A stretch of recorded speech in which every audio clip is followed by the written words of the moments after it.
दया काका मी जरा आले हां पटकन. कुठे चालली आहेस तू? ते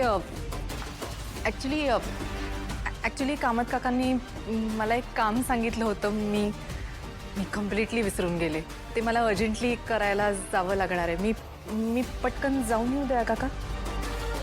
आणि तुम्ही आराम करा. चला तुम्ही चला माझ्याबरोबर तुमच्या रूममध्ये. नाही नाही नाही नाही असं नाही. तुम्हाला बरं वाटत नाही आहे, जरा आराम करा तुम्ही. रूमच्या बाहेर अजिबात निघायचं नाही. ओके? पण नक्की काही तिकडे काही झालेलं नाही आहे ना? नाही नाही ते कामत काकांचं कामच करायला जायचं आहे मला. काम झालं की मी परत घरी येते. हां तोपर्यंत तुम्ही आराम करा.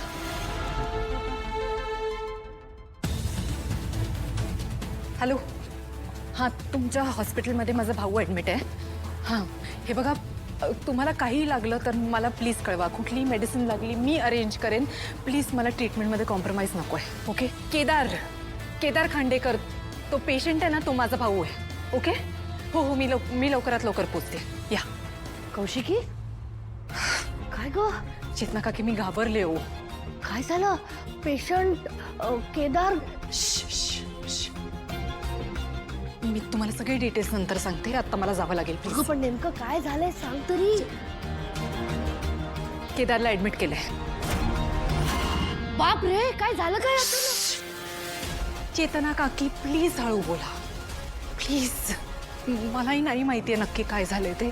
मला आता कामत काकांचा फोन आला होता आणि तारिणी तिकडे, मला तिकडे जाणं खूप गरजेचं आहे. मला जावं लागेल. बरं बरं ऐका, मी जे काही तुम्हाला सांगितलंय त्याच्याबद्दल कोणालाही काहीही सांगायचं नाही. दया काकांना ह्याच्याबद्दल काहीही कळता कामा नाहीये. ही तुमची जबाबदारी आहे. हो ओके? तिकडे पोहोचल्यावर जे काही असेल मी तुम्हाला अपडेट करते राहील. हो मी आलेच. हो हो हो. केदार हॉस्पिटलमध्ये का? काय झालंय?